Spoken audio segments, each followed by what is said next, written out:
3-2 Rai. How's it going? Never heard that name before. I'm not sure what that means.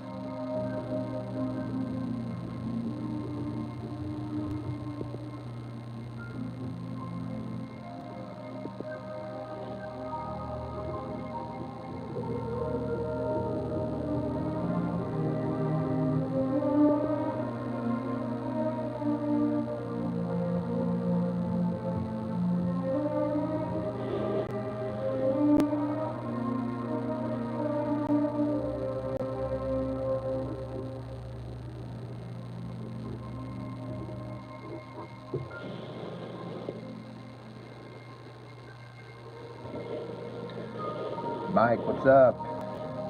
You know that score right away, right?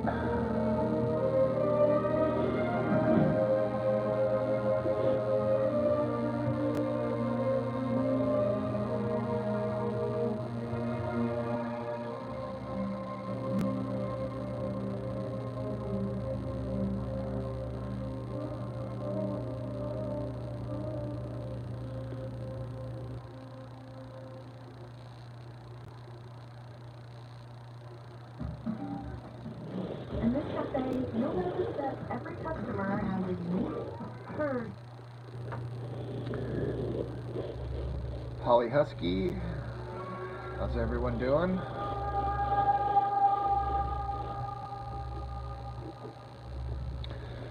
Rai says you draw better than, what do you mean? Then trying my best.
for dinner? Shop Smith for appetizing ingredients and big savings, like $600 in digital coupons.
What's he doing, Zach? On the pricing card, T-Mobile home internet commercial. You gotta go really fast. T-Mobile home internet ranks number one in customer satisfaction.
I hate Family Circus comics too, right? Might have exaggerated a little bit on my title for the video.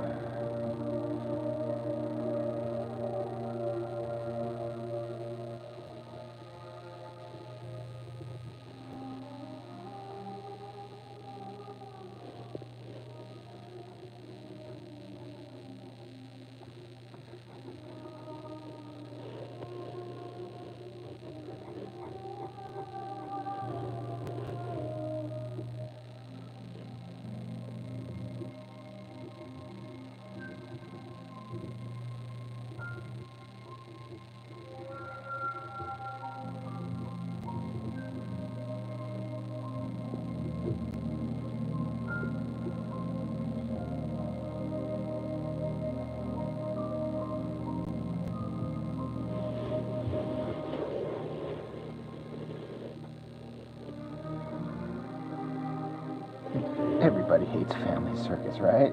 It was never funny. But it's wholesome and harmless, so I'm sure that's why newspapers put him in there.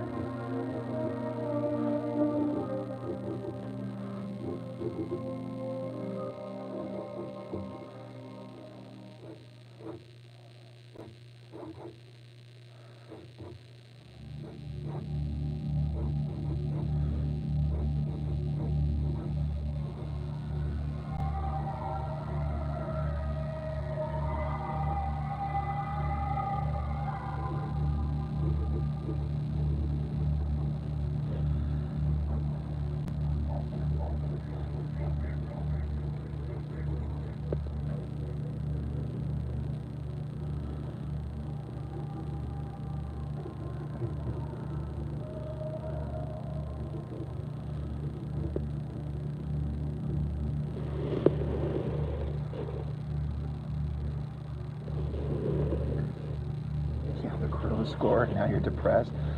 Yeah, such a good movie. Such a sad situation. I actually just watched Dragon, the Bruce Lee story, with Jason Lee playing that role. I forgot how good that movie was. And like, it came out just weeks after Brandon Lee's death too, if I remember correctly.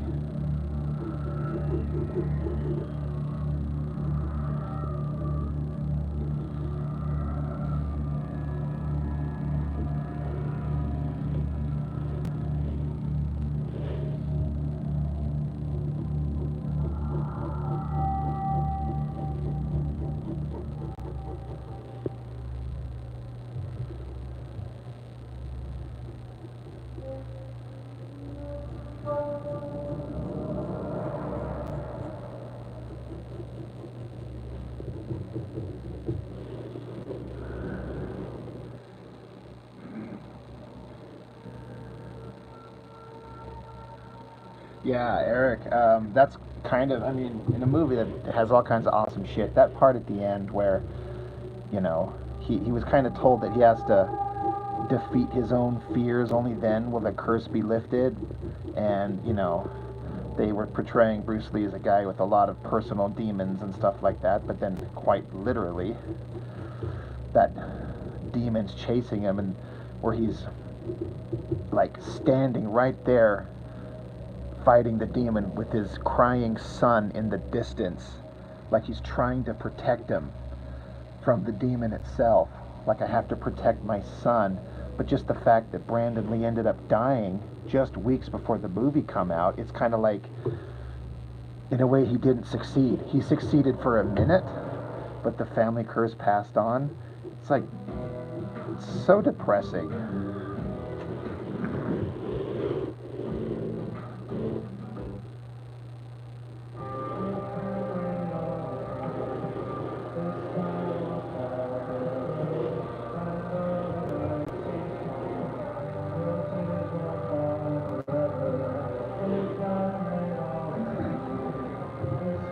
Yeah, exactly. The demon was beating the shit out of Bruce Lee. And then once the kid showed up, once Brandon appeared, the demon looked and saw him and then went after him. And just the fact that, it's just, and especially as a father, thinking that some god-awful evil's going after your child, you know, like suddenly it changes everything. And, you know, he went to war with that demon thing and at least beat him temporarily. It's so good, but it's so, the realities of the real world just made it so sad.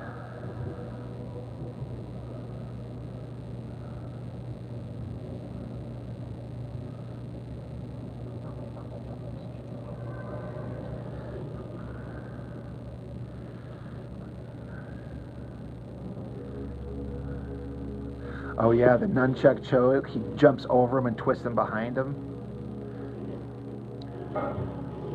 You know what's crazy is that the actor, I didn't know this for a long time, but the actor that played Bruce Lee, Jason Lee, he had no martial arts training. He had to like learn everything. And I'm like, that's fascinating as hell, that they made him look that competent. I mean, I know it's a movie, it's movie magic, it's movie trickery, but he got into shape and he did the movements and stuff like that. I'm like, God, he was good. That's what I read. I couldn't believe it. That's why it stuck out in my head that he had no martial art. He didn't know martial arts. And I get it. It's like they need a better actor than they need a good martial artist, because you can teach an actor enough, and with movie shots and tricks and stunt doubles, you can get away with an actor who doesn't know actual martial arts. But getting a good martial artist who's a bad actor, that's a worse situation.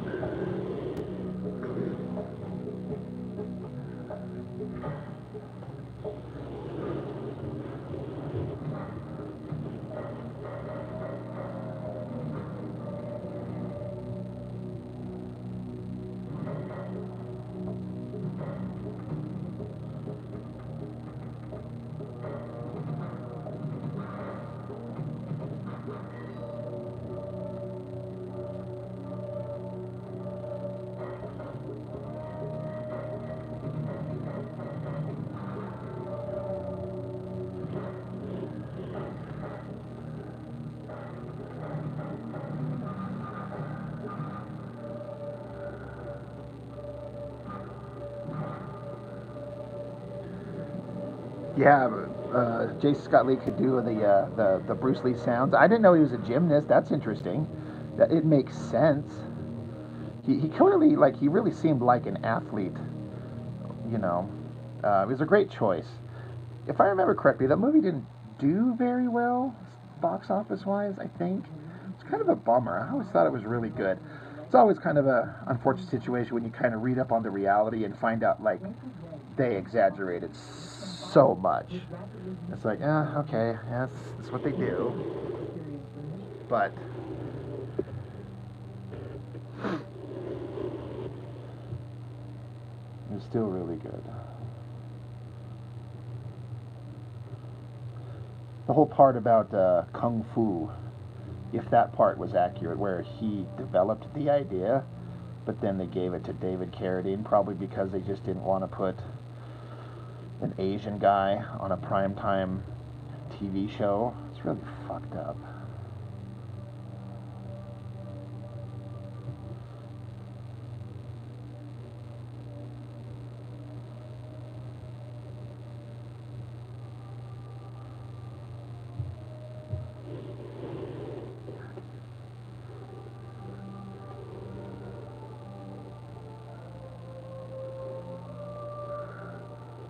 Yeah, the score. You got the score to it, Mike? Yeah. It's funny because there's one of those musical cues in that movie that were, like, reused in, like, movie trailers and shit all the time. I didn't realize it until I was watching. I'm like, I've heard that music all over the place.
Bruce Lee, his daughter was not happy. You know, the thing is,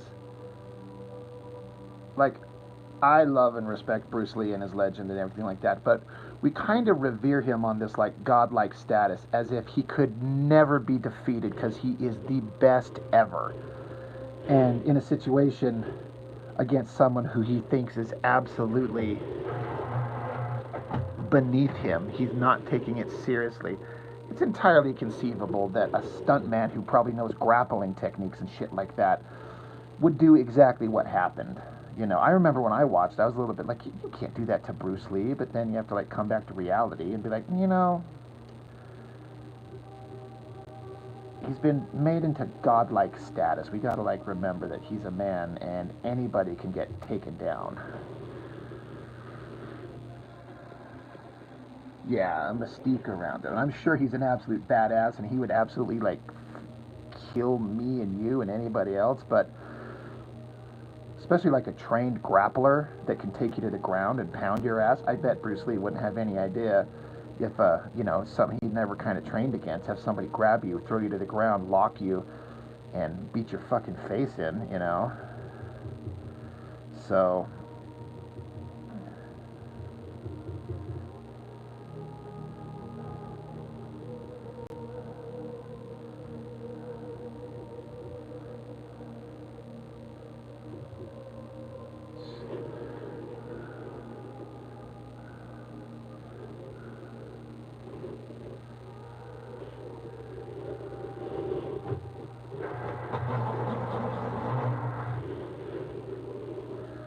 but he was innovative, Bruce Lee, for like considering ideas such as like um, combining different styles. Like you don't have to be restricted to just one thing. Like fighting is only one way. Um, you know, some people are like, Taekwondo is the best martial arts of all time. It's like, well, no, how about you just take the best of everything and combine it into one thing? It has no form, so it can, you know, reproduce all forms. It's like you can mix stuff, mixed martial arts.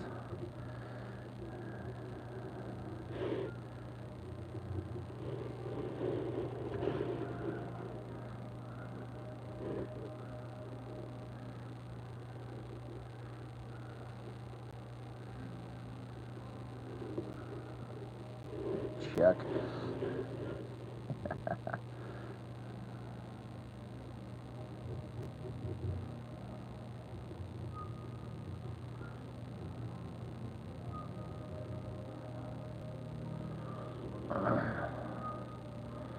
Be like water, my friend. Yeah, there you go. There's a good line.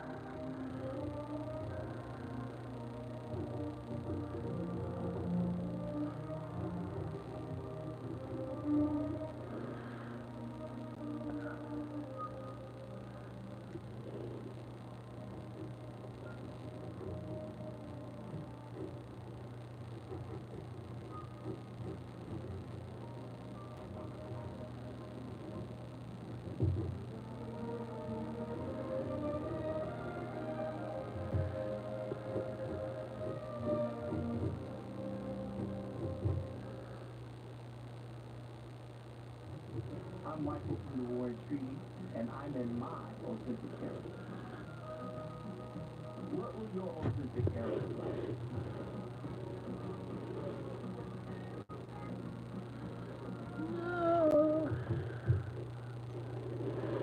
Yeah, styles were regimented. He just blew it apart. Like, just take what works. Take from boxing, you know?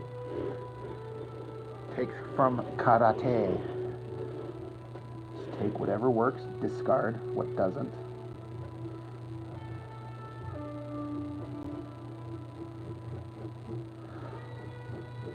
A brave man likes the feel of nature on his face, but a wise man has enough sense in getting out of the rain.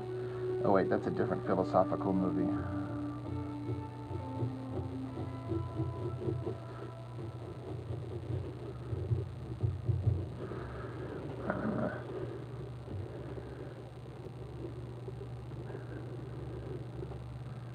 Gun fu, right?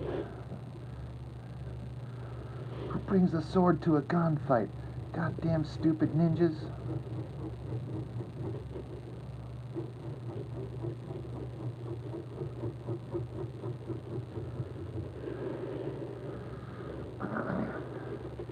Anybody remember that movie Gym Kata?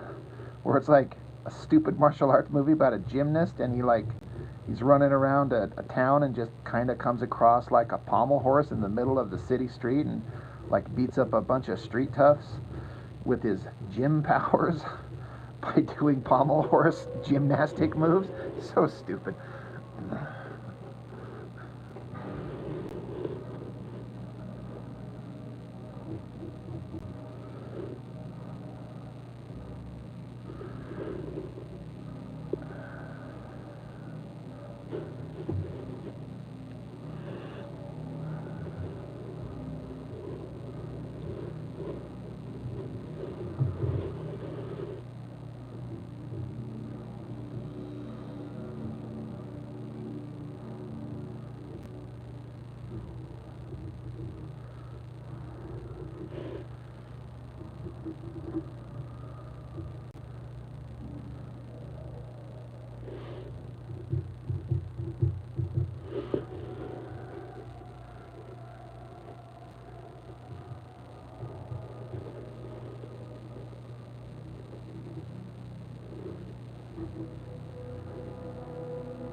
And then just speaking of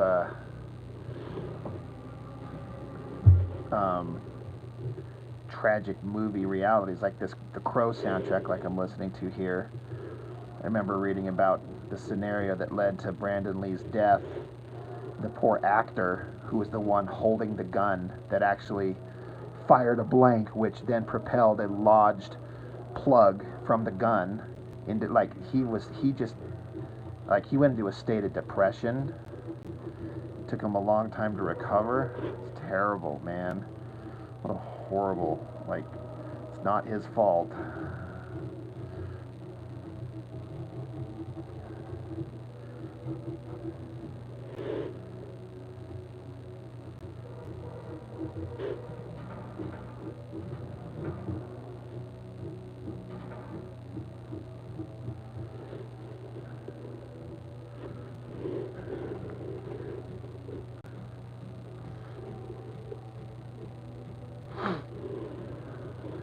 All right, Chuck, thanks for stopping in, my brother, as always. But yeah, Eric, I'm not even talking about the armorer. It's the actor. It's like, I'm sure the guy who, who screwed up, and the wrong size plug fell down the barrel of the gun, and then it wasn't cleared, and then they loaded a blank. But the actor himself, who fired it, you know, I'm sure he knows that it's not his fault. But still, how do you recover from that?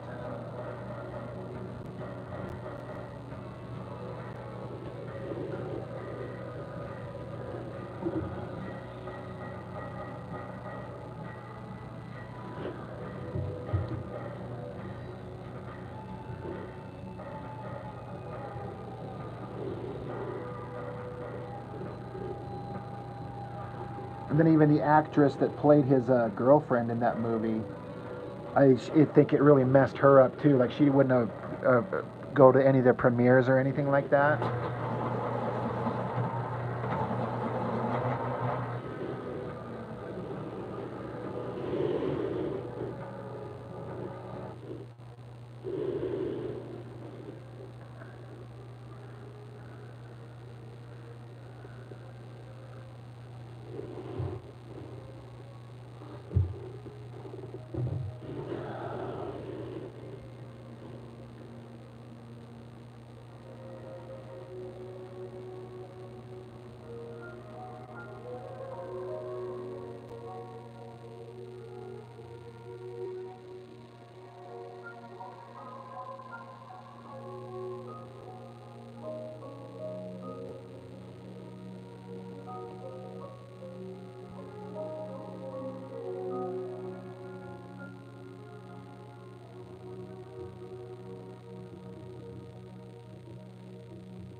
Oh yeah, Eric, I heard it was so awful. It was such a, like, I understand that they would eventually probably somebody would try and take and remake it, but they deviated from the source material so far.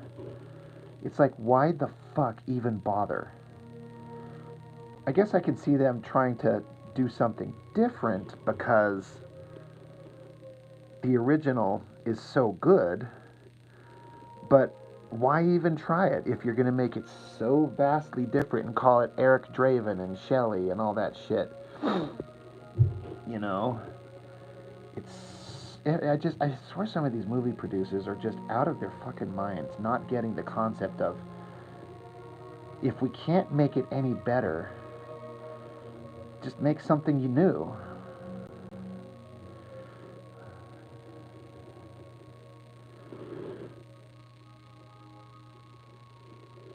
I could see that. Do it as a series. A single movie won't contain the entirety. I do have to admit, I have never actually got to read the entirety of the comic, but I have watched a bunch of videos on people talking about it and all the various characters. Like there's that one major character, that kind of guide for the Crow himself. I forget the character's name. That they just left out entirely. Yeah, if they wanted to do it true justice.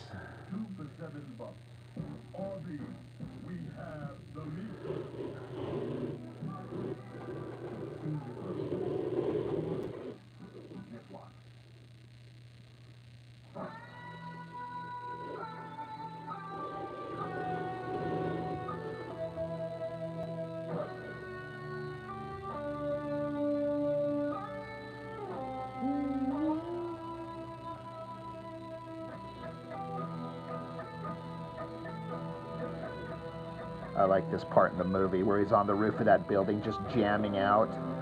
Then he smashes the guitar.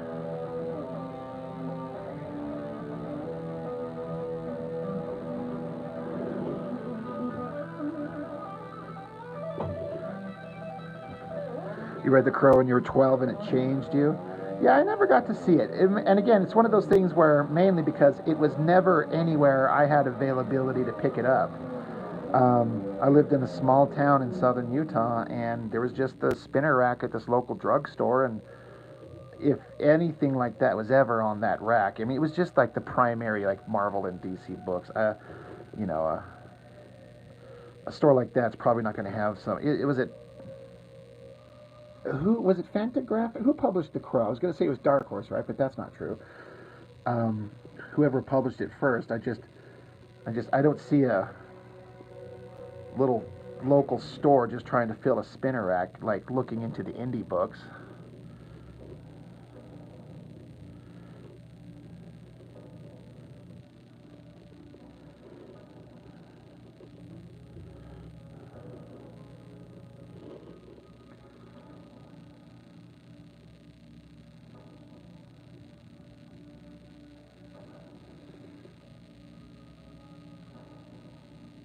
Yeah, it was cool when he grabs the guitar out of the pawn shop. I was like, oh shit, he grabbed the axe.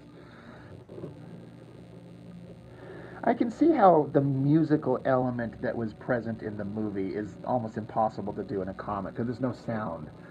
So it's, if I understand it correctly, it's like they really leaned into that kind of element, the musician part and music, because sound is such a profound part of movies, and why not take advantage of it? I really feel like in the right hands, a movie and a bunch of different creators can actually add and build on the material and add interesting things that actually make sense. It's not always like a terrible idea to get a fresh perspective on it.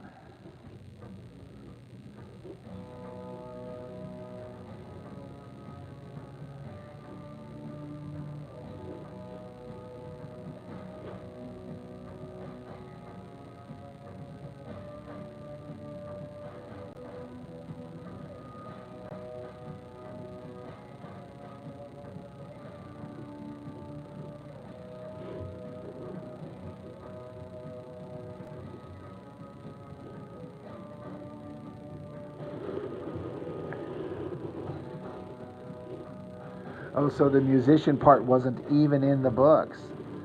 Okay, see, obviously I haven't read them, like I said. That's interesting. It's still kind of like, I feel like it really works for the character, you know, in this movie adaptation.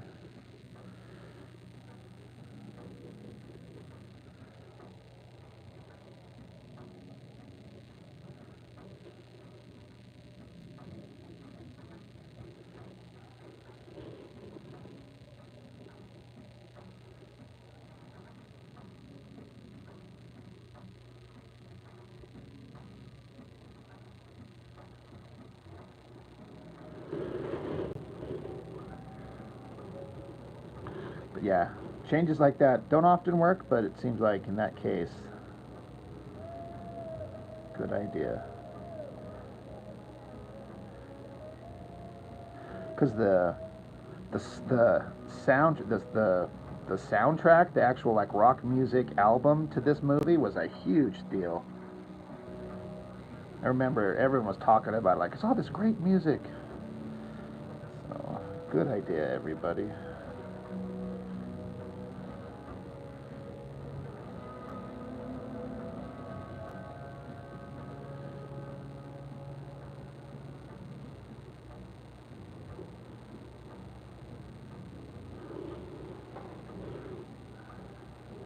Oh, Obar was okay with it. That's good. That's the thing that's really like the nice thing to hear. Like the original creator was like, I like it. Starting at $399.99. Sounds like you can't have it all. Clearly.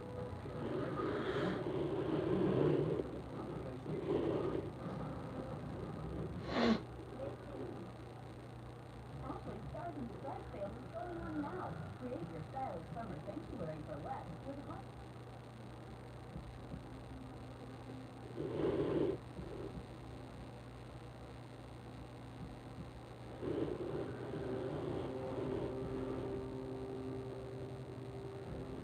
Just a goddamn shame that we didn't get to see what kind of stuff Brandon Lee could have brought to, you know, his movie career.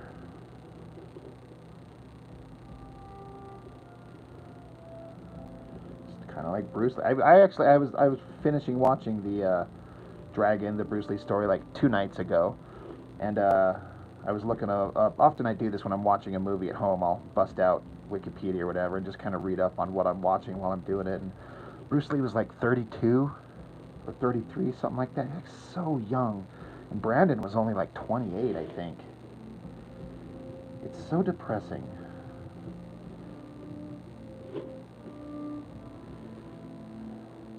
Treasure these moments as if they are your last.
If it's your anniversary, brother, you better go. You better go. She'll cut your dick off, or something metaphorical, and we know how that turns out.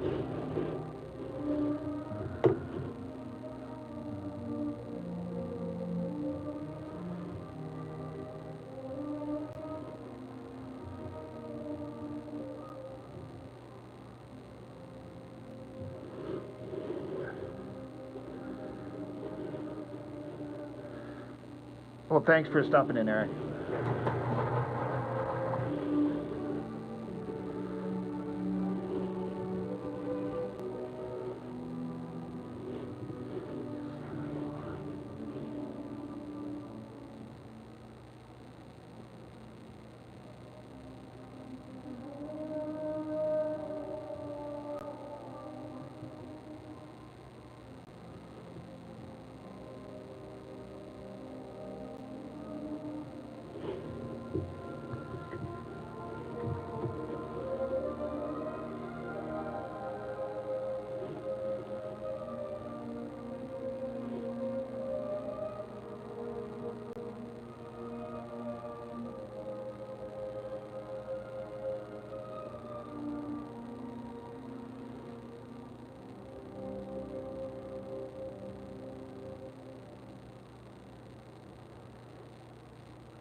Well, thanks, Eric. Appreciate it very much.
Yo, Kevin, what's up?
I came in the room and set it off. Boom. What's up, Dela Cruz?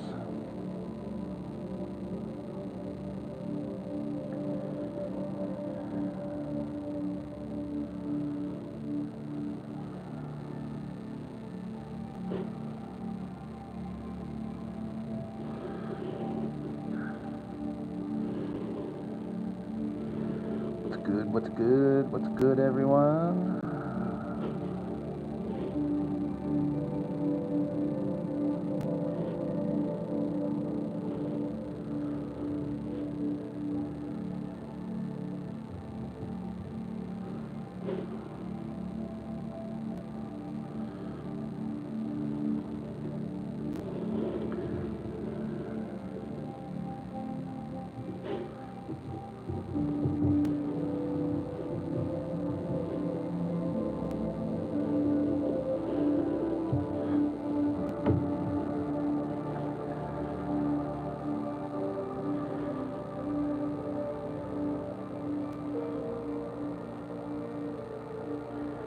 Thanks, man. I'm actually just about done with the light box on this page. I think I got all the framework down that I needed. Ginger Bear, when you saw wholesome in my stream title, I knew what trash you were going to be drawing. You know what's up. It's true. It's very true. But this isn't. I've got 2 pages to light box, and the other one's the naughty one. The other one's got like nudity and stuff. So that's the trashy one.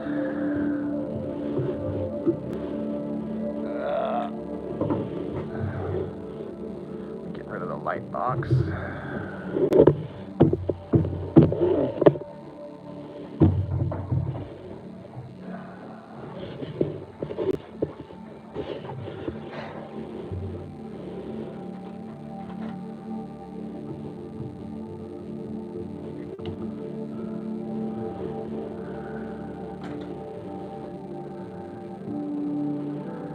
Oh shit, Ginger Bear, how was it? I'm really kind of soft on the whole John Wick thing.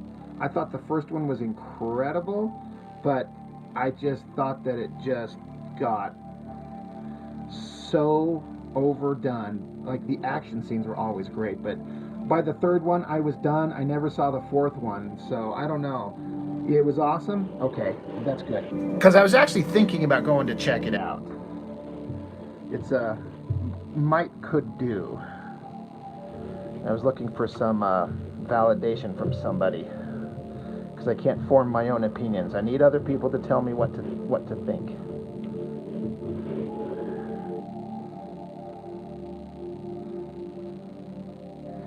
And so the focus is on the girl, right? That Ana de Armas, she's good. She carries the movie. She's got the weight to, be the star of the show.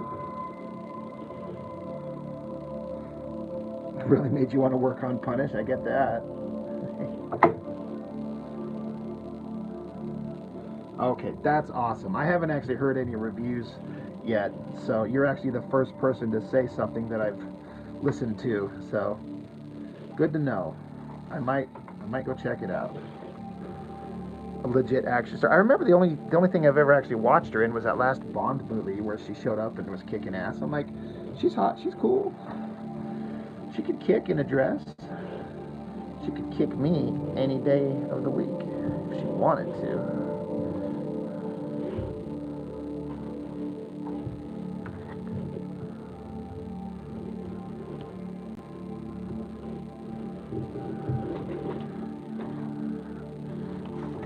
She goes hard in this movie, and so do we.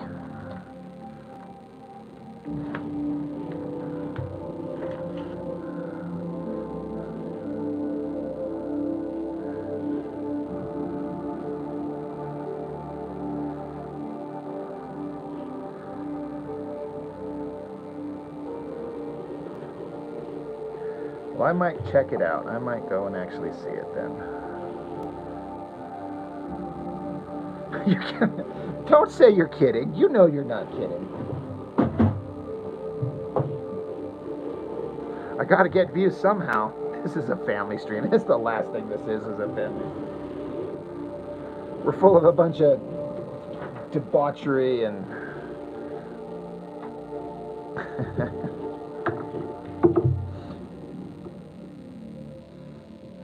Ginger, we gotta do another live stream, all of us together. We should try to put one of those together again.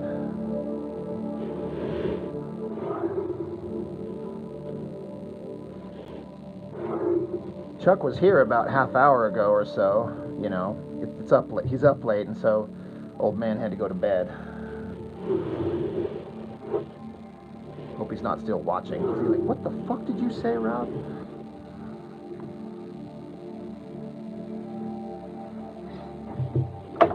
Yeah, this is. I know some people have been saying it looks like Liefeld. Like, no, it doesn't. I didn't look at a picture of him. It's just a face. I did reference something, but it was certainly not him.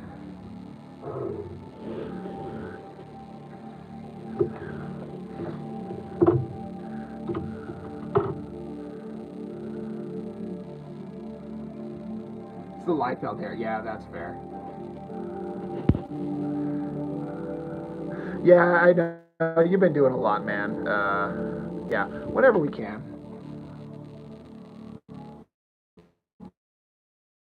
You met Liefeld, Mr. Dela Cruz. See, I don't doubt for a second that Liefeld's probably really cool to the fans.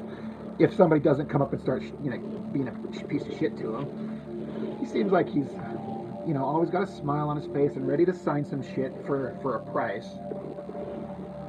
I don't think he signs anything for free, but I think he legitimately likes his fans. I'm fine with Liefeld outside of his bullshit art and his storytelling and his attitude and his online presence.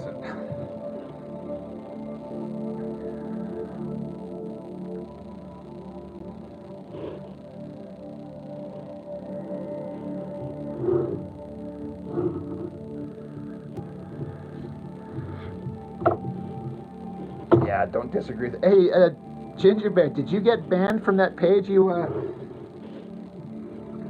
called you out on that one page, and you were saying you were probably going to get banned. Did that ever actually happen?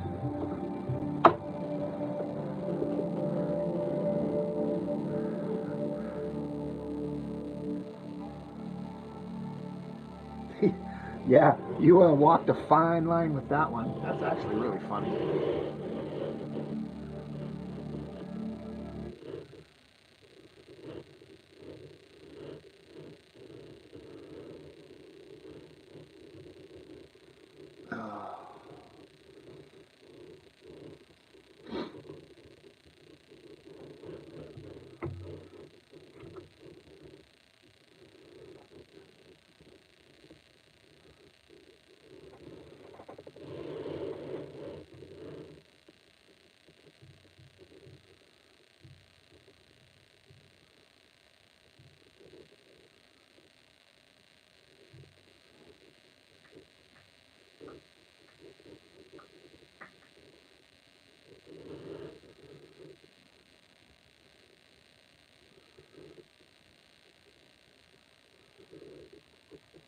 Yeah, I guess I'm not sure what to think about these artists who charge for signatures. I understand, like, we're all trying to make money and shit, but, like, I've talked about that time I met Jim Lee when a couple years ago. He showed up in local town here, and we could all show up with 2 things for him to sign, and he signed them for free, Um, and, yeah, so Jim Lee signed for free. So I'm just kind of like, Liefeld, you charge people money to sign? It's like, and he's also already wealthy. It's not like he's hurting for money. So I struggle a little bit with that, but I also respect the grind, like the hustle. Like, I'm here to make money. So I get it, but that man doesn't need cash. So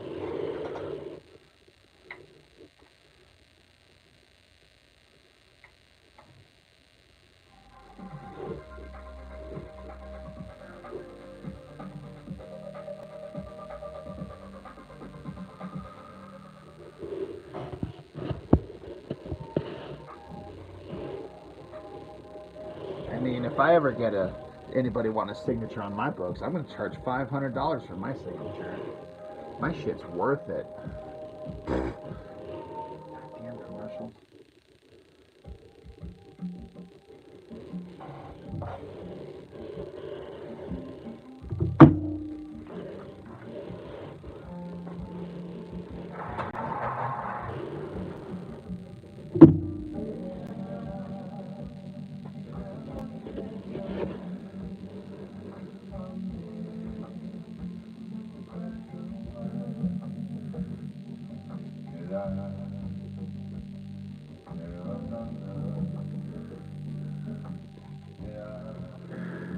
Yeah, Ginger Bear, I've seen that.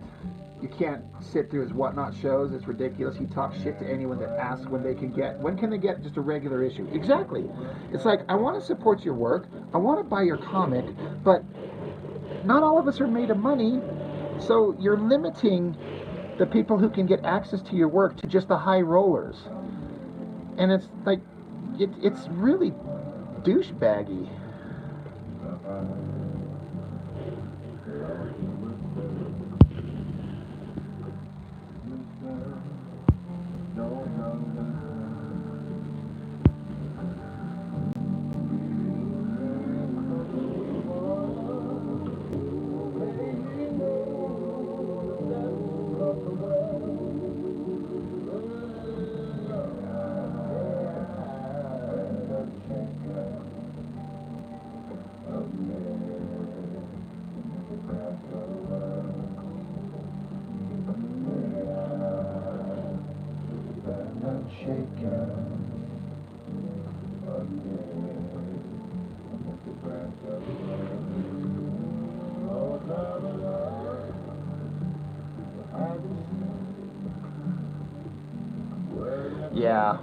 Yeah, exactly. I just want a regular price copy. I want a regular price copy because it's good content for the channel and it tends to pay me back.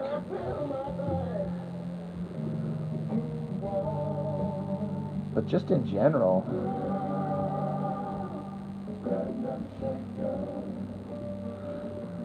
like, I'm kind of going through my head as far as myself when I do a crowdfunder for this book I'm doing here, trying to think of how I want to approach it, because I want to keep it affordable, like as affordable as possible. Now, it's not going to be a color book because I can't afford to pay anybody to color it, so black and white, that's all I'm going to be able to do, so that helps keep the cost down. But like, I see some of these crowdfunders, people are asking for like $20 or $30 for just a standard size comic, and I'm like, you guys gotta be kidding me. I want to make it affordable and get it in people's hands to get the work out there into as many hands as possible.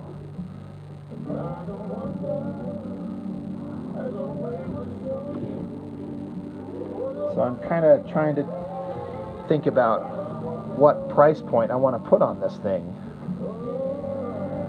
My idea is no more than $10 a book. I mean, it depends on how much it costs to print up a copy, what cost is versus retail, so...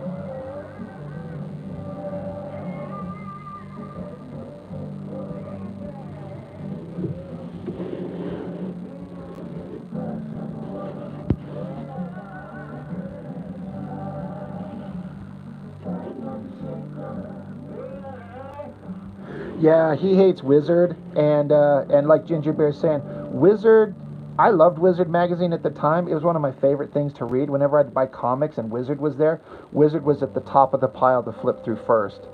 But Wizard was a bunch of manipulative pieces of shit. Like, they were deciding who the top artists were. They were deciding what the popular books were and driving the industry based on what they think. It's bullshit.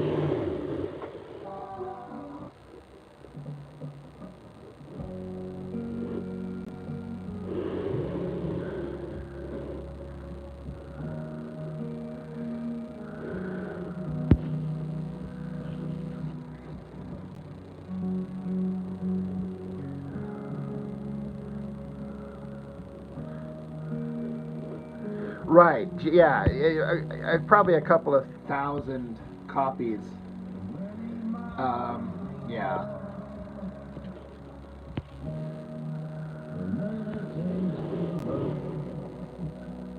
Yeah, I don't think he moved that many copies. It's, again, when one copy is going for $80 or 200 or 300. I said on that video of his Youngblood book where I was watching his whatnot, and people were bidding, like a bidding war, on a foil cover one, and it got up to $300 when somebody, finally purchased it. $300 for a copy of that goddamn Youngblood. Like, these guys are crazy.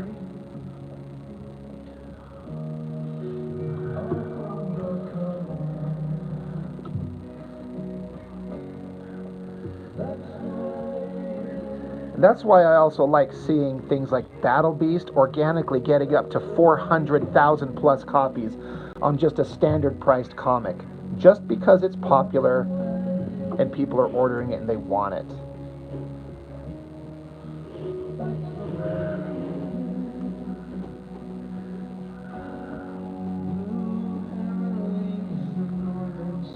Yeah, Wizard made a market, but they were a bunch of slime balls. They were manipulative and they were douchebags. And I was a big fan of them when the magazine was coming out. When you find out who and what they were, it's like, yeah, they sucked. They were a bunch of assholes. Hi, I'm checking in. Oh my gosh, I'm a huge fan. Oh, thank you. I love K-pop.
here because you're sure we deal with pain gently. The past must be reckoned with. How are you all connected?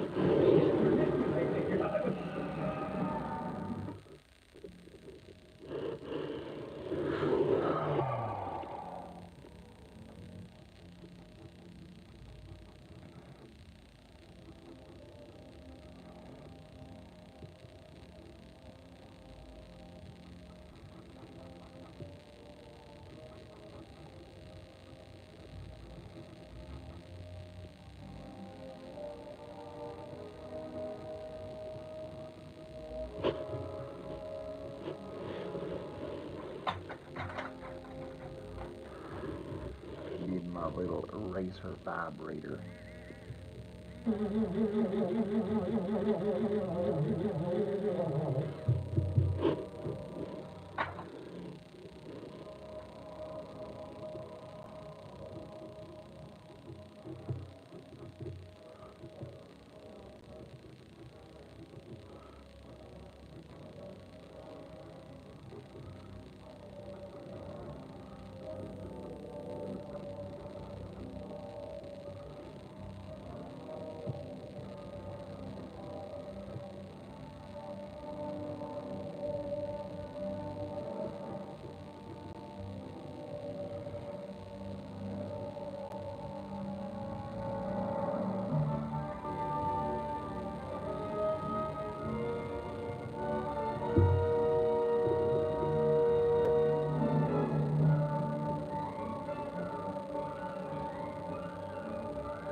Pardon my yawning.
I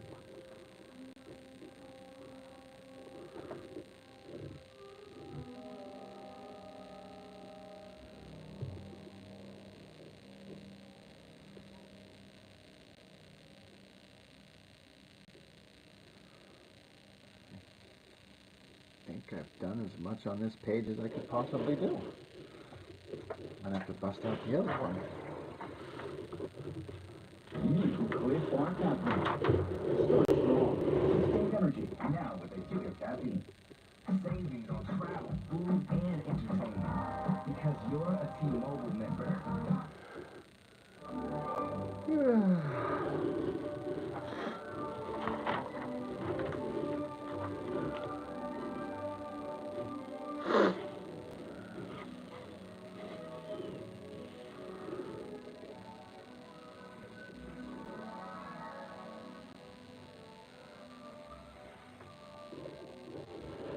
Yeah, the dinosaur movies have lost all interest. I didn't even bother with the last one.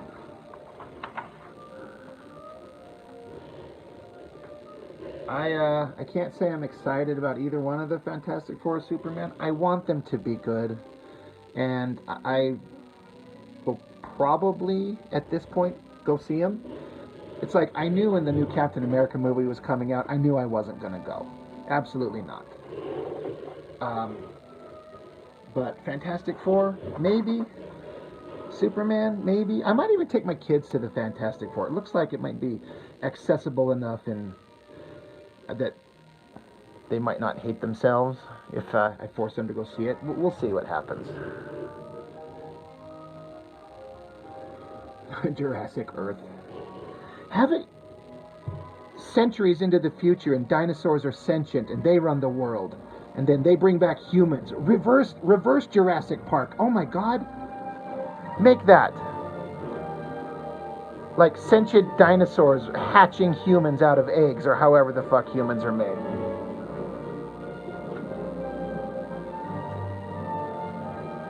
Somebody should do that shit. Planet of the Dinos. See? Exactly. That would make a great, like, just parody. If somebody would just do, like, a fake ad for, like, Reverse Jurassic World.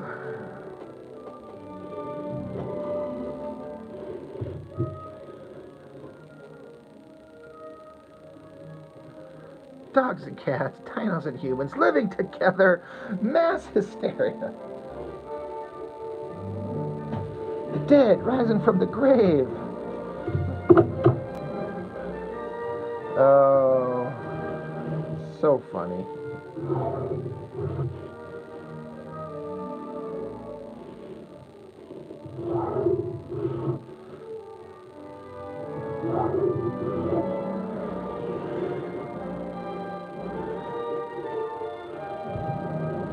Yeah, I like Gunn's work enough. He hasn't burned me on anything, so.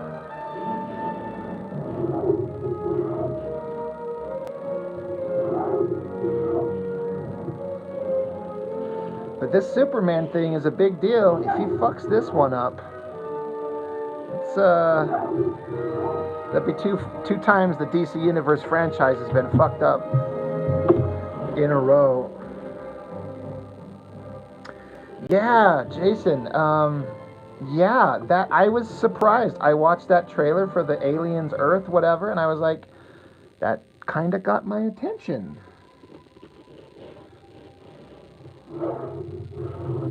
It's like I was not expecting that at all. I still haven't seen the last Alien movie. Just fucking don't care. But that TV series one.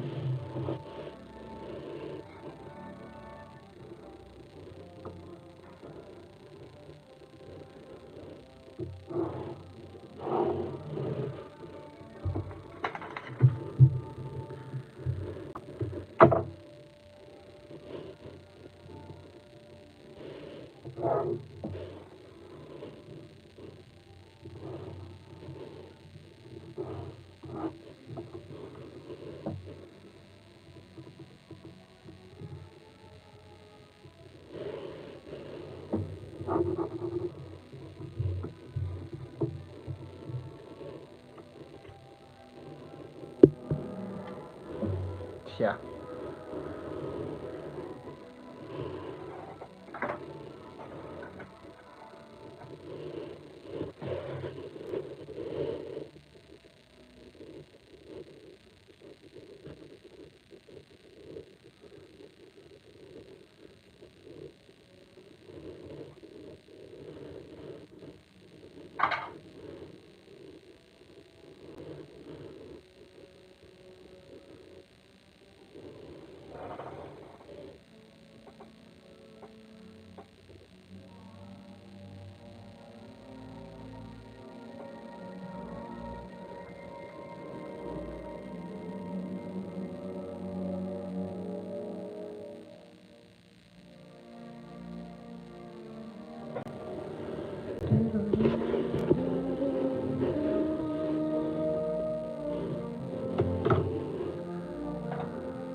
ever be another composer of movie music that touches as many lives as John Williams. Like, it's impossible.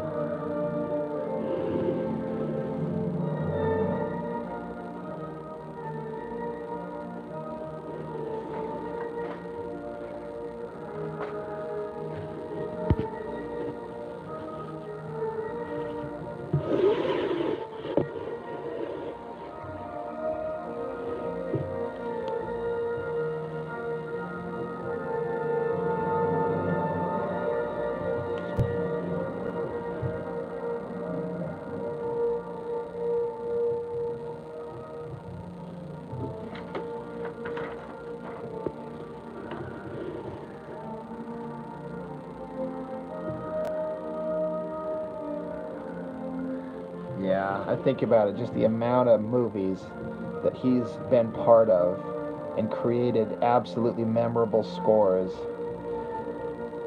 You know, Jurassic Park, Star Wars, Superman, Indiana Jones, E.T., Jaws.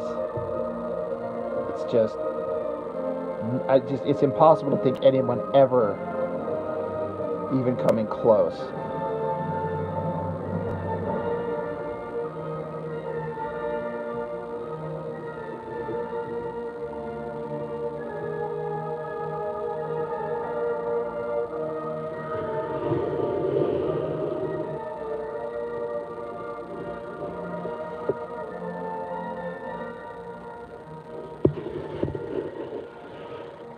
And he's probably not too long for this world. He's pretty old. That'll be a sad day.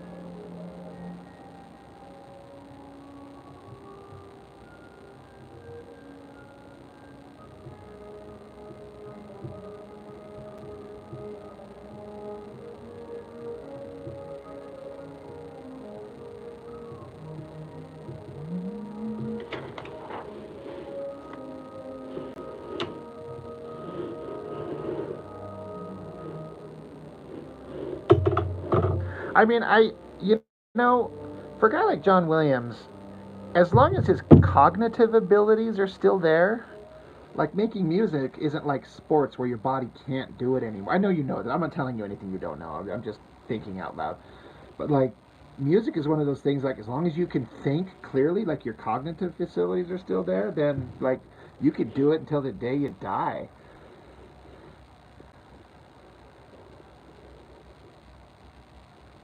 You know what's smart? Truffle butter filet mignon without lifting a finger. Eat smart with Factor. Yeah, he's 93 years old. Holy shit. He was born in 1932? God, I didn't know he was that old, but yeah.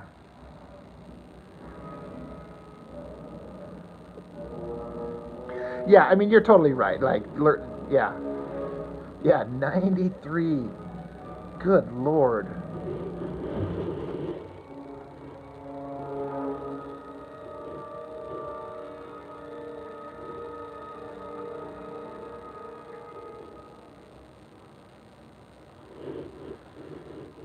Yeah, I don't know what age I thought he was, but imagine being born in 1932. Like, he was like a early teenager in World War II?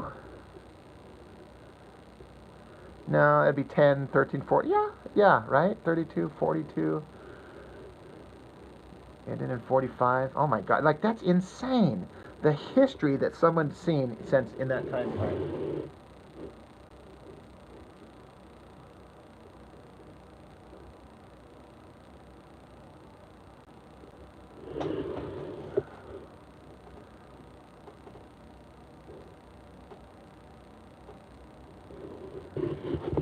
Yeah, I remember seeing a thing that said, you want to feel old?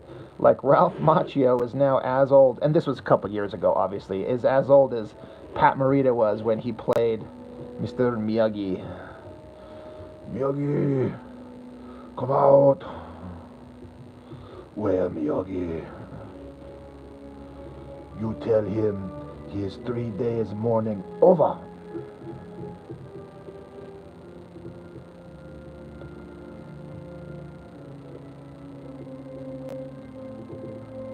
Yeah, Keanu Reeves, 60? What the fuck?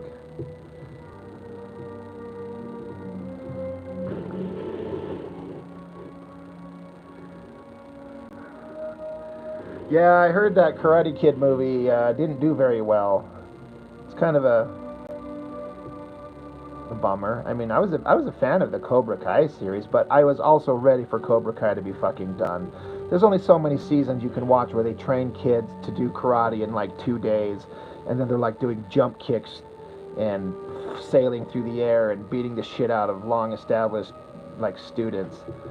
I think they actually went a little bit too long, but you'd think with the new Karate Kid movie they would have a tie to the Cobra Kai series, but apparently they did not, except for like a cameo at the end with Johnny Lawrence. I guess he suggested that they were sitting around having dinner or something like that, and Johnny Lawrence was suggesting to Daniel LaRusso that they should open up a pizza shop and call it Miyagi Do, like Dough. I was like, well, that's funny. That's true to the character.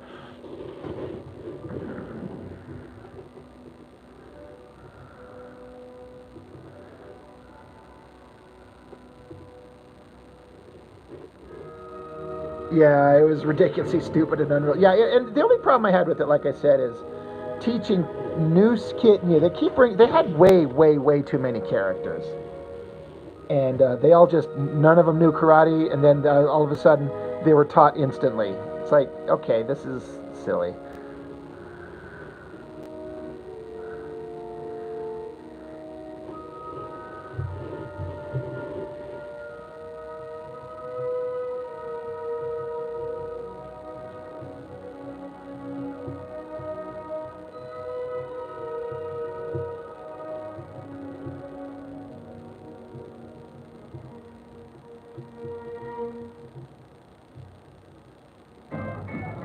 Walking my dogs is crazy.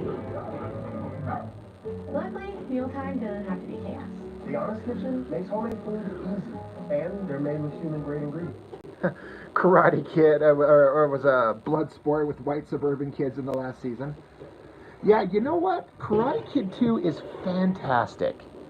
In a way, I feel like the storyline should have been Karate Kid, the first one, and then the third movie, as bad as it was, the basic story should have been part 2, and then the last, part 2 should have been the final chapter. But I like how Karate Kid 2 kind of is like, it's Miyagi's story. Like, Daniel's still like the protagonist we're seeing things through.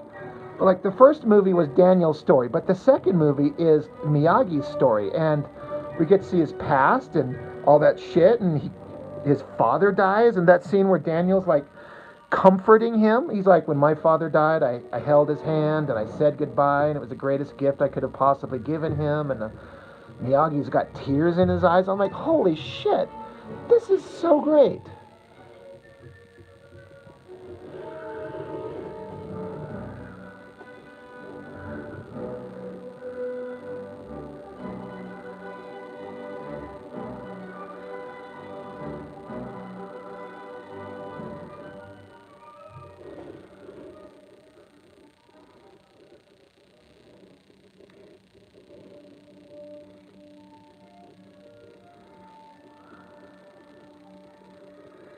Yeah, I don't know. I didn't. I like that they tried to add some backstory to Mr. Miyagi to make him a little bit fallible.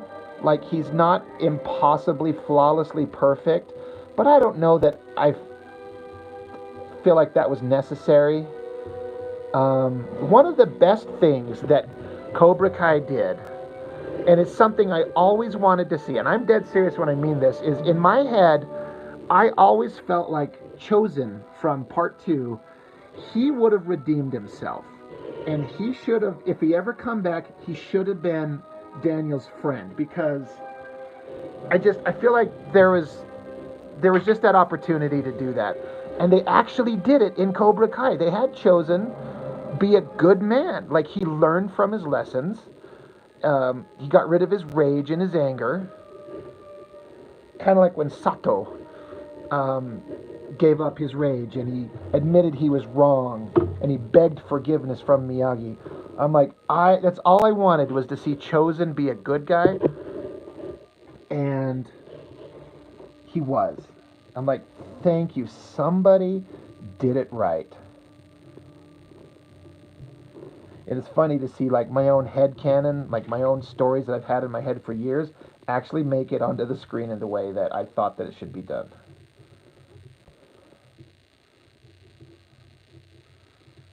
Honestly, movie information through business internet. It's super fast. I downloaded 8 true crime shows during our last video call. Look at my eyeballs. Been into it 3 straight days. There are a lot of ways for toddlers to start learning.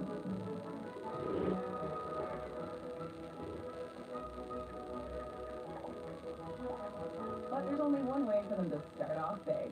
Lego Duplo.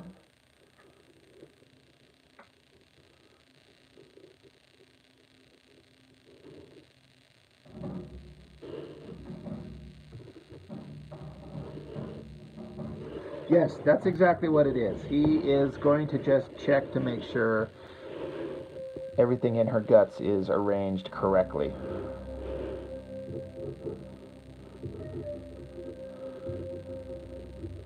I'm so glad you see it that way, because everyone else is like, what the fuck is this dirty porn scene you're drawing? I'm like, come on. Clearly it's a medical drama.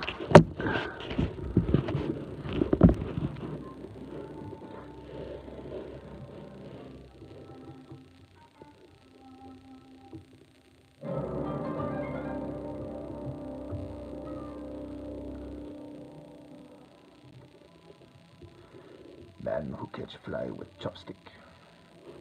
Accomplish anything. So can I try? If wish.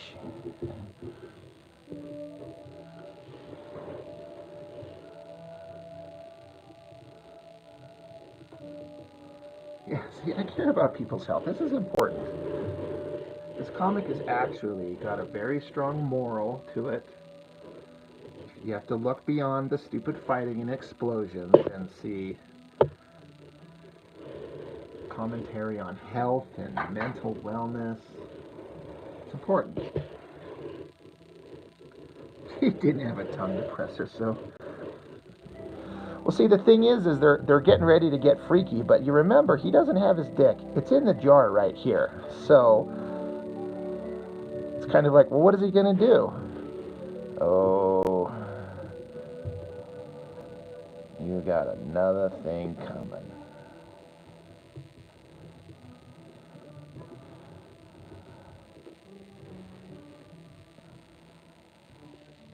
The white man smells like spring rain and cinnamon. Sorry, I was watching some clips of the Boondocks, that animated series with Uncle Ruckus. That's one of the funniest things I've ever seen in my life.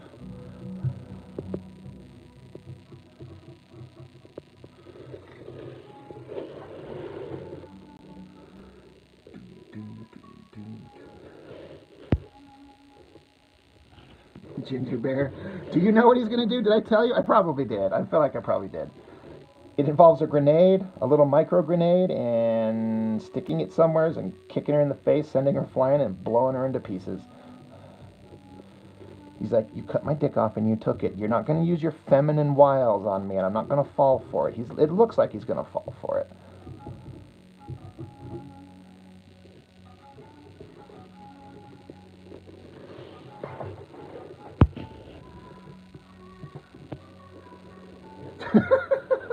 Well, see, I want people to think that's maybe what they're going to do, because that's what the girls did earlier. But in my version,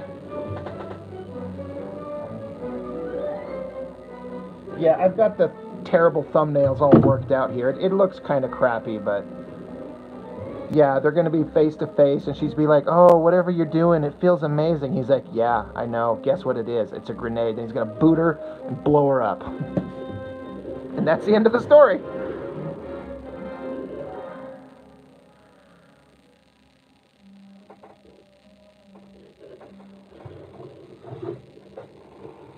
Then I just have to have the two heroic guys walk off into the teleportation portal sunset, so to speak, lamenting the crazy adventure they just went on. Like, did we just really go through all of this shit?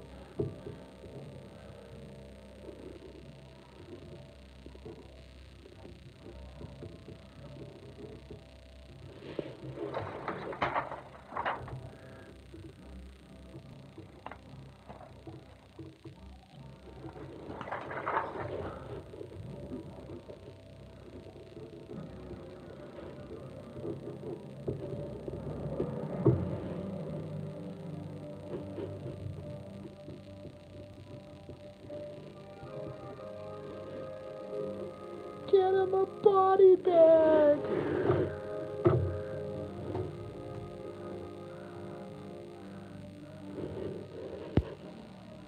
I have never heard of Orin Star Chaser, the Legend of Orin. That is not anything I'm aware of.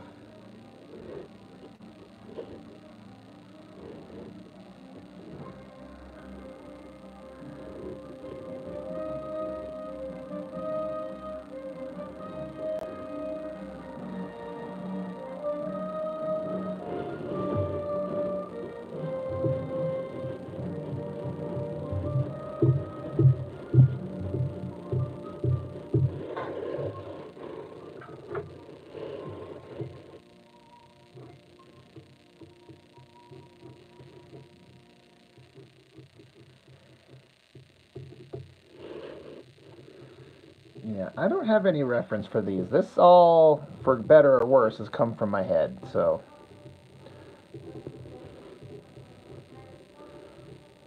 I do sketch from reference, but I'm trying to train myself to sketch from reference enough to when I need to draw the comic panels, I can approximate it enough so I can, like, you know, be a comic artist and not have to reference everything.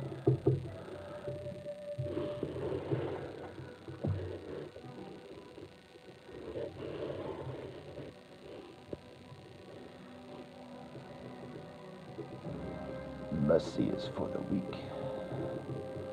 We do not train here to be merciful. Man confront you, he is enemy. Enemy deserve no mercy.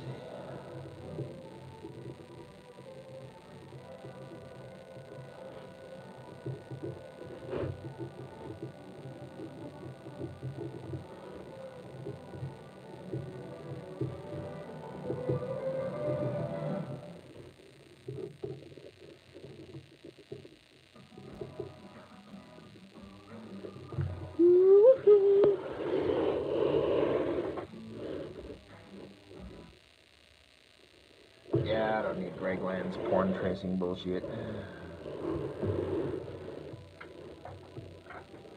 What is he even doing these days?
Yeah.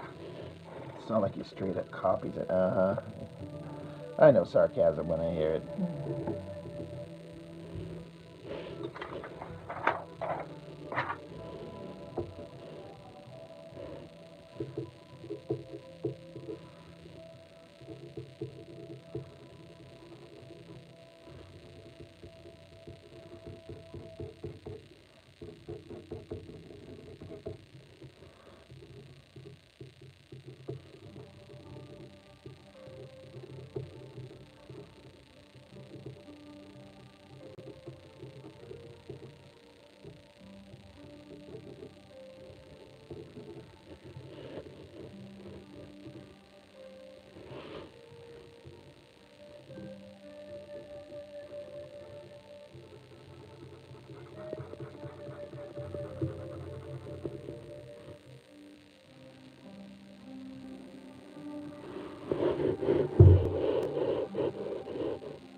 Yeah, Red, if you're trying to defend Greg Land, you're not going to find a backup over here. The guy fucking sucks.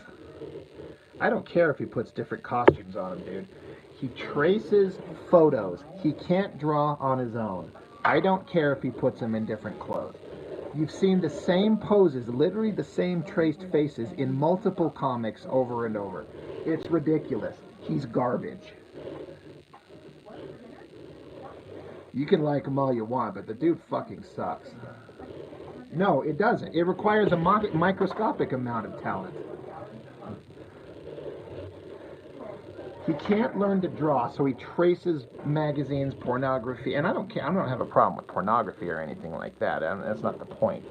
It's just that it's stiff, it's lifeless. The characters' faces change physical structure. Their hairstyles change physical structure. It's ridiculous. Like, you're not going to find a backup from me on that one. But again, everyone can like whatever they like. That's fine. But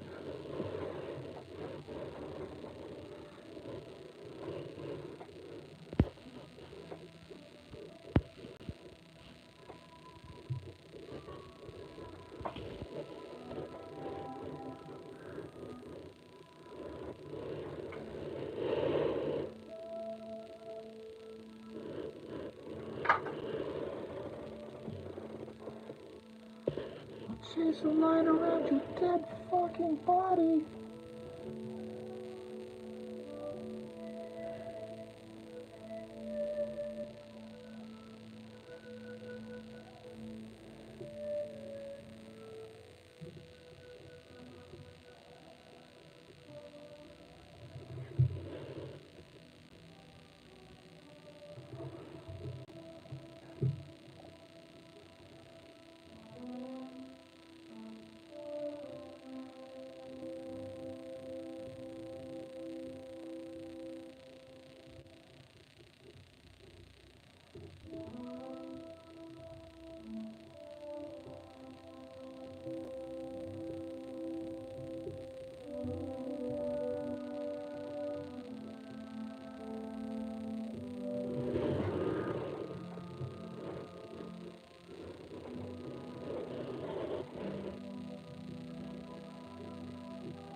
He only copies poses. How is that a defense? I don't see any evidence that he can draw anything. And I'm less concerned about buildings and vehicles and shit like that. It's just the whole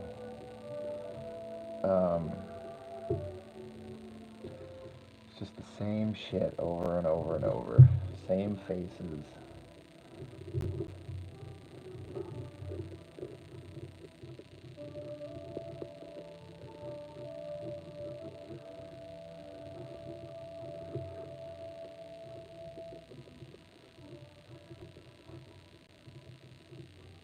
I would actually take a poorly drawn Liefeld comic over a traced Greg Land comic.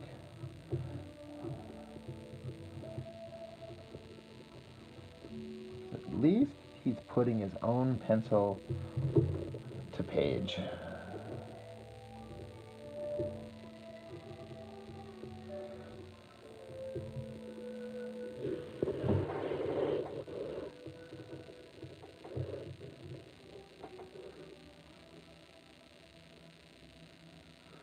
Oh, well, dude, Reddy, what's the difference? What's the difference between tracing and copying? Like, what's your point? He copies. He gets photos. He traces the faces. I even read one time that he hands off a blank board with the photo reference light boxed underneath it and doesn't even pencil it and just handed it to his inker and said, just ink the face through the light box. You know, I don't understand the difference between he copies, he traces, but not copies. What does that even mean?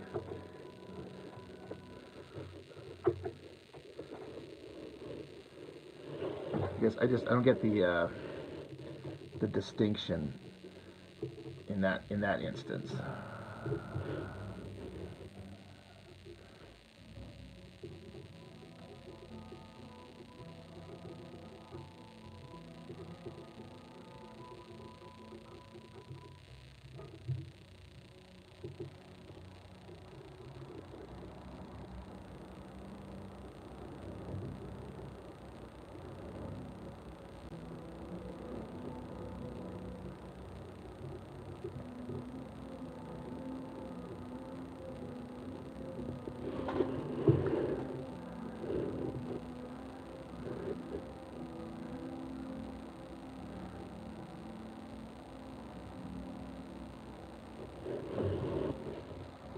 I see your point. To me, it's just kind of semantics, you know. But again, I appreciate that you don't dislike him kind of to the level that I'm obviously kind of not happy with, and that's totally fine. But I'm just I just I see artists working hard, developing their craft and their skill, and somebody just does nothing but just trace, trace, trace. It's just all right, dude. There's no respect for me for that one.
Ginger, you got some pizza, dude?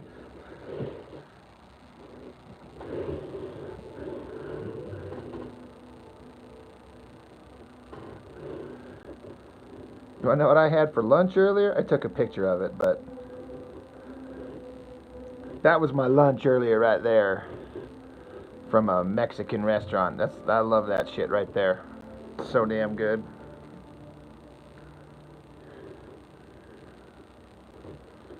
Mexican steak. So good. In fact, I still have one of the tortillas left over. I'm gonna go have that when I'm done here.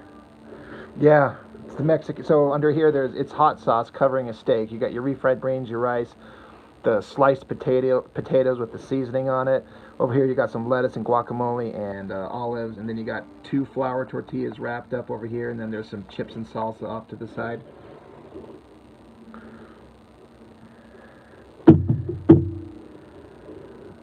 That shit looked better than your drawing. That's true. That is true. I would never deny that my drawings look like warmed over shit, especially compared to that meal. Yeah, I've never even had a desire to even try anchovies. I'm like, I don't need to.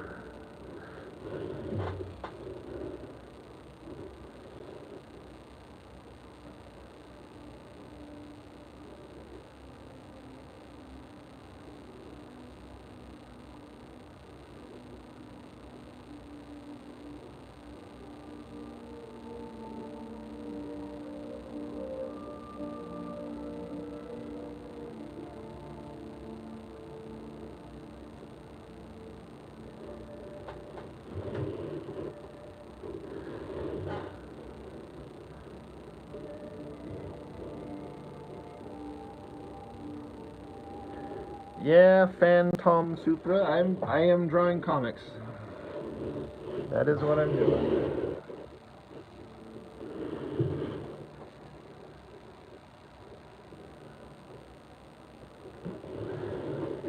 I never thought of the nature of where the jar came from. It's just a jar. You can buy them empty at Walmart.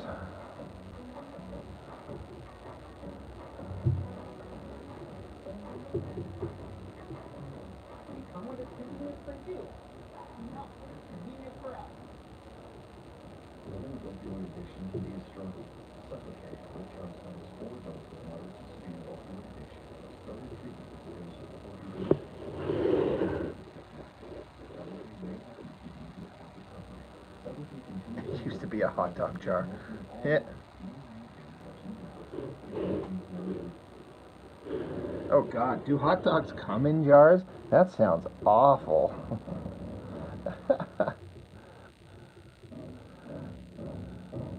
That's really funny.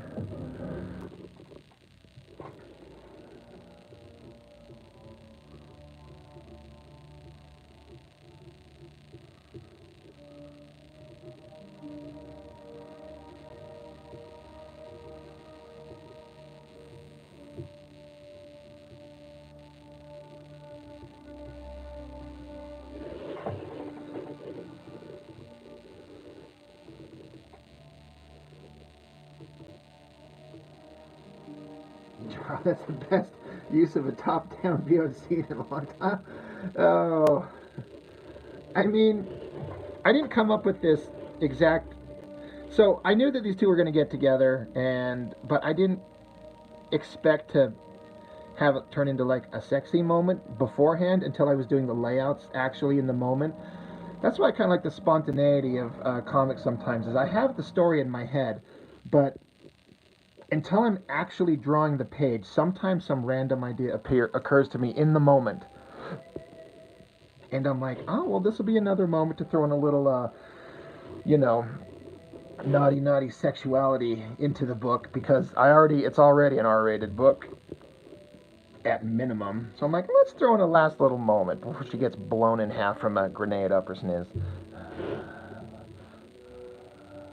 Wouldn't that be a good title? Maybe that'd be the subtitle to the book, Dick in a Jar, Chapter 2 of Grenade Up Her Sniz.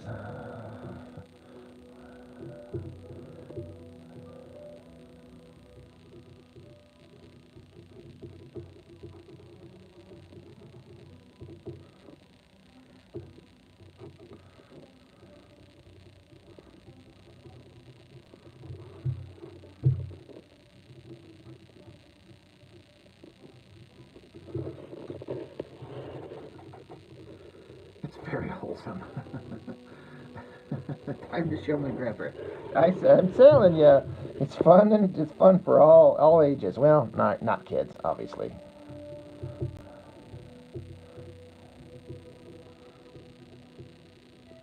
But I'm not married anymore. The ex-wife would have not been happy with me creating a story like this. I kind of would have had to fight her on it. Like, don't tell me what I can and cannot do with my art, woman.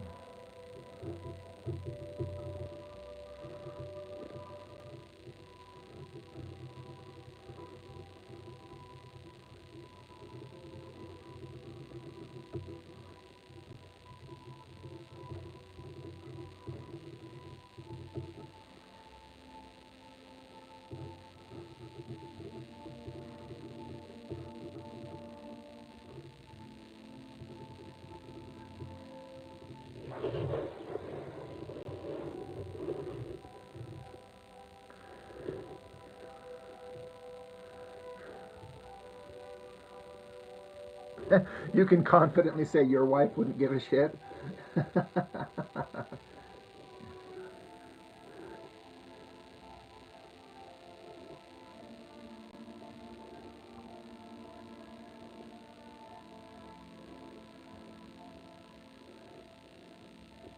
She just roll her eyes because she thinks it's dumb. That sounds like that's the kind of woman you need in your life, my man. Let you do it. Roll her eyes at the stupid childish shit that us dumb boys laugh at. But just still let us do it. Steven, is an idea ever so good and so different than what you come up with originally that it made you have to choose whether to leave it in and rewrite the whole sketch or leave it out and regret the missed opportunity? That has happened to me. Um, there was a whole like mini chapter in my He-Man fan comic I did that I really, really wanted to put in that I thought of way late in the game, and I'm like, oh my god, if I put this in here, I have to put it in here right now, and it was right at the end of like the big action scene, and I have to restructure some pages, and I'm like, I can't. There's nowhere to put it. I'm really kind of mad that I couldn't fit it in. It's not important, but it's an interesting idea that I just oh god, I wish I could have done that. I couldn't, you know. I don't think I've been kind of freeforming this one um, most of the way through. I mean, I have the basic idea. I know where it's going, but I've left it flexible enough that I've made minor changes along the way. I think all for the better as far as this one.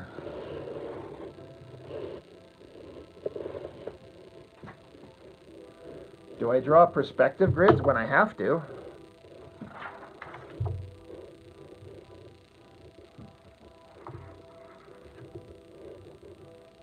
I mean, of course I do. If the scene calls for it. Um, like I did some backgrounds there of a cityscape.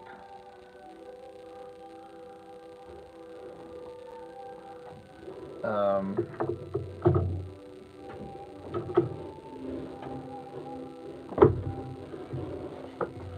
let's see.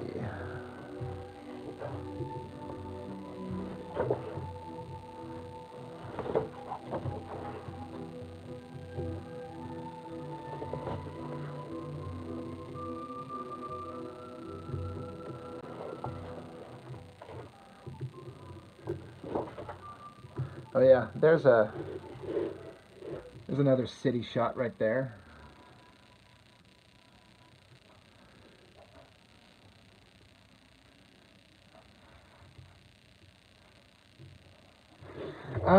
Would I do a bloopers book that includes changes you might have made, or um,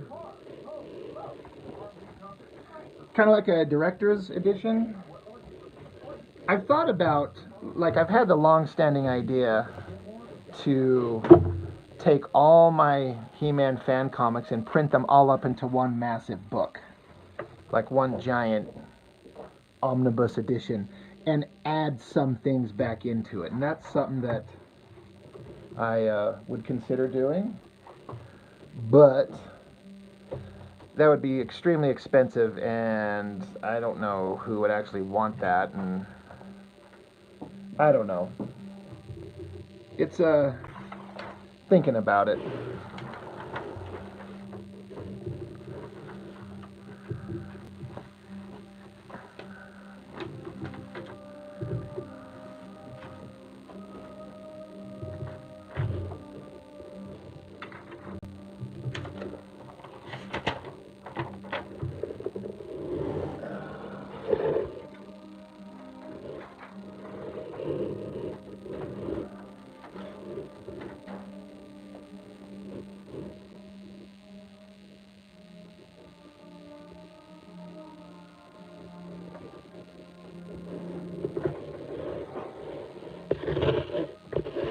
Yeah, I've thought about doing that and like having a foil cover with like the swords on it, glowing, in silver metallic for my He-Man fan comic. It's just, is there a need for it? And Reddit, you don't get perspective grids. How do you make sure the lines are equally spaced? I guess it depends on what you mean by equally spaced. When you're doing perspective grids, you're not really concerned about the lines being equally spaced. I mean, if this is your panel and you're doing a basic 2-point perspective, and of course the anchor points are probably like way out in your neighbor's yard, so you got to figure those out. But you're just giving yourself guideposts to keep everything in perspective. Once you get your grids on there, your guides, then it helps you decide, where this is the horizon line. So then this would be, this is the corner of your building, and then you just kind of figure out your boxy shape.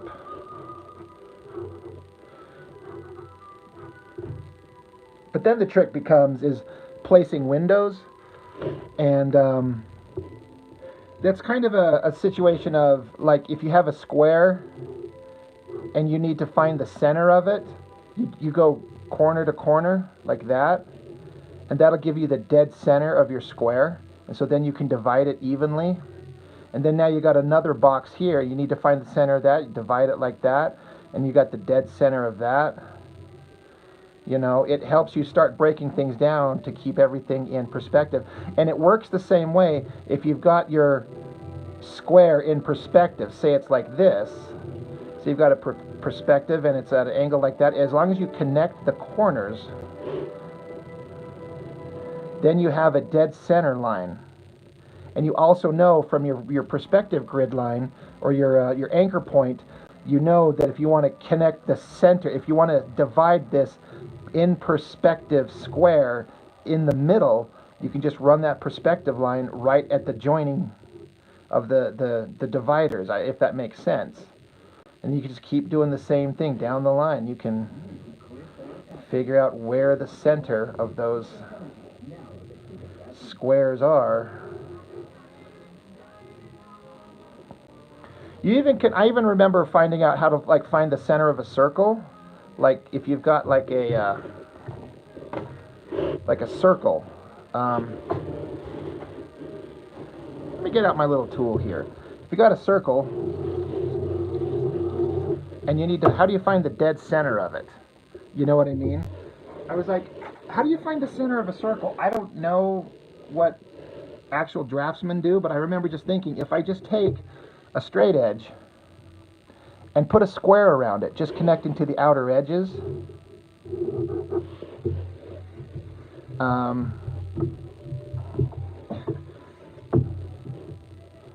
this is, I'm doing a really rough job here, but you see, if you take this circle and then put a box around it where the edges are touching the circle. Again, if you do digital, you always got tools. But anyway, just put a box around it and then connect the corners of your box. Like I was showing you, you'll find the dead-ass center of a circle. So if you're making a tire or something, or a woman with big fake silicone boobs, then you can really make them really fake looking. So does that make sense? No, I just learned this on my own. I've never been to school for shit outside of high school. There was stuff in Wizard magazine. There are interviews with artists. There's just online tutorials and stuff like that. And some of it's I see it, but I didn't quite get it until I started just fiddling with it and coming up with how to divide things. Like there's a section in the How to Draw Comics the Marvel Way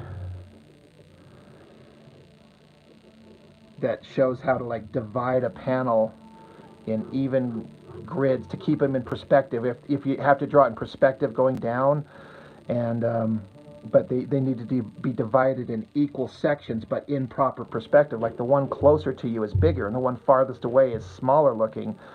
But there's a way of dividing it, and it's all out there to find. You know what? I'm one of those guys that found Brutes and Babe to be the least helpful thing. Human figure, there's only so much you can explain by drawing muscular figures and saying muscles need to be big and strong and you need to learn anatomy. I found Brutes and Babes to be not very helpful. I enjoyed it, but I just kind of enjoyed looking at the artwork. Some of the times where he'd show how to do like basic figure construction from stick figures. That stuff was kind of helpful. But for me, ultimately, it's just, you're not going to learn unless you sit down and just draw. Look at human figures, look at muscle bodybuilders, look at real humans, look at old people, look at fat people, look at women, look at kids, look at dogs, cats, bears, whatever, and draw it. And then also practice drawing on your own and doing like the basic, like learn to do like a thumbnail sketch of like quick gesture drawings where your figures are just stick figures and you're just trying to keep the energy of the stick figure as loose as you can, just to get some poses and energy down. You want to make it quick and kind of, energetic. You're not worried about form. You're just worrying about sketching it out. And then once you kind of get your form, your skeletal figure worked out and learn how to do these figures from like just basic shapes, like this is an upper torso, and then this is like a lower hip joint, and then how to connect them to the shoulders, the hips, and stuff like that. Once you kind of learn to do this, then you start figuring out how to put the anatomy on. And honestly, flawless anatomy is not what's needed. You just need to kind of have like sort of accurate anatomy. Like drama and energy and life are better than photorealistic accuracy with anatomy. That's how Liefeld and McFarlane and Larson and all those guys, Jack Kirby even, like he doesn't know perfect anatomy, but you don't need it. It's better. I mean, that's what Liefeld excels at, is the energetic movement. That's the only thing he's excelling at. But, yeah.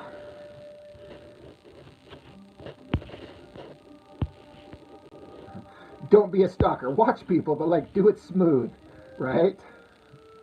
Yeah, draw, keep your style in there, find your own stuff, but don't get stuck drawing exactly like Bridgman or yeah. Yeah, and this, I remember watching Jim Lee do a tutorial. I think he says that he often starts out, like whenever I draw, I tend to start with the head. I always start with that oval egg-shaped head point and then just build around it.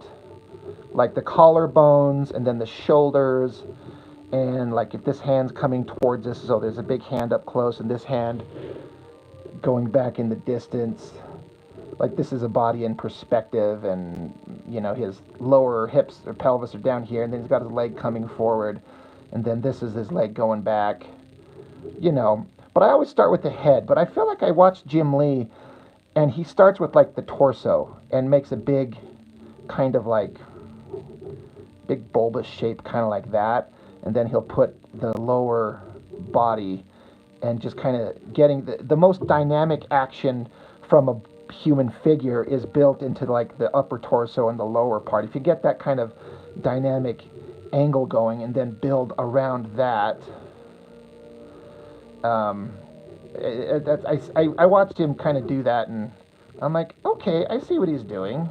So you just watch everything and everybody, and eventually you'll find where you excel and where you, like, you'll see other artists do something a certain way, and like, I can't do it that way, but I do it this way, and I get close-ish results. He's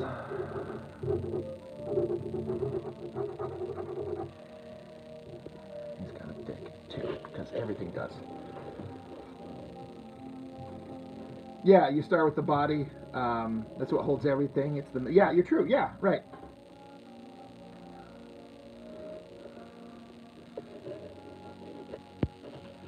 MR, you're so random. Just you just picture a wild position and try to recreate it with the head or the torso, and usually whichever part of the figure I want to be dynamic with focus on balance on the figure. Yeah.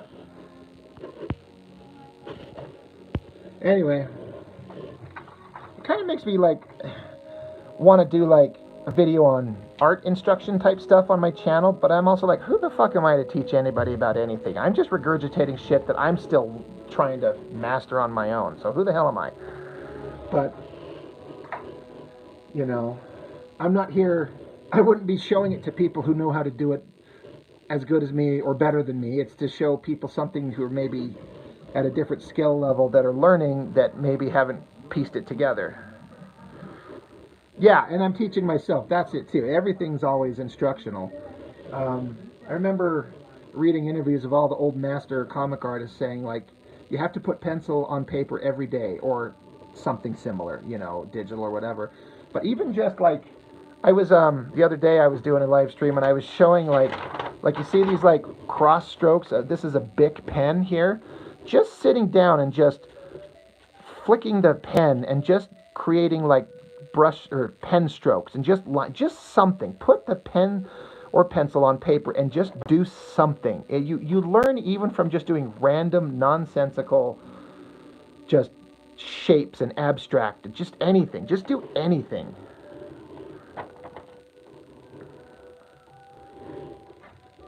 Yeah, if you want to know how to draw rocks really well, look at Mike Mignola. Man, he draws rocks so good. I also think Mark Silvestri is a genius at like background rubble, like the negative shapes in between his debris that he does. It's so good. But yeah, there's a lot of things that are like harder to do than you would think until you try to, like, oh, rocks, that's no big deal. But then it's like, I don't know how to do this.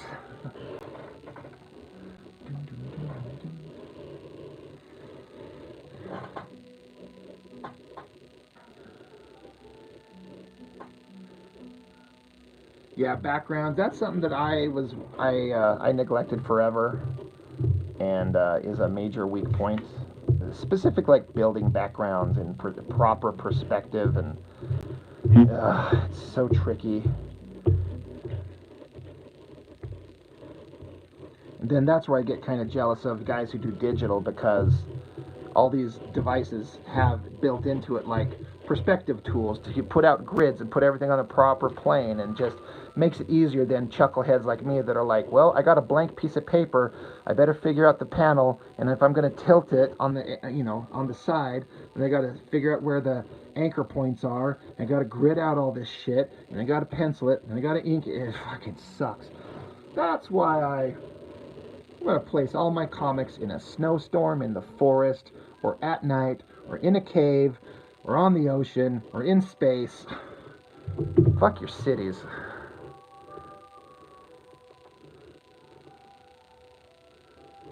And ready? You heading out? I'm actually going to wrap it up here too. I've been going for a little over 2 hours, so I've reached my end for the moment too.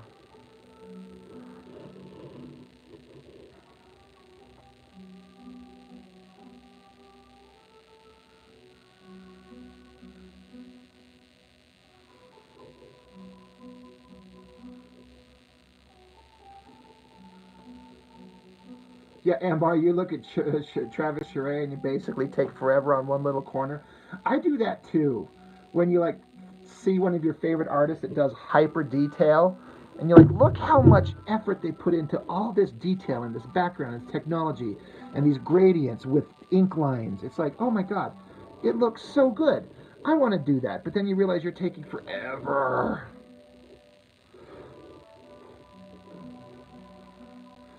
But yeah, I'm gonna wrap it up for now. Thank you, everybody. It's been a fun one. I appreciate it. I'm probably gonna go do some Grand Theft Auto Online, race some cars or some shit. Adding airbrush, right? Oh my god. I like airbrush though. Yeah, I wish that I could add that kind of level of like gradients and toning and stuff like that. Um, yeah, there's a lot of neat ideas. Anyway, thank you everybody. I appreciate it. I'll catch y'all later. MR, Steve, D-Man, Ginger. I got everyone who's in there. Anyway, thanks guys.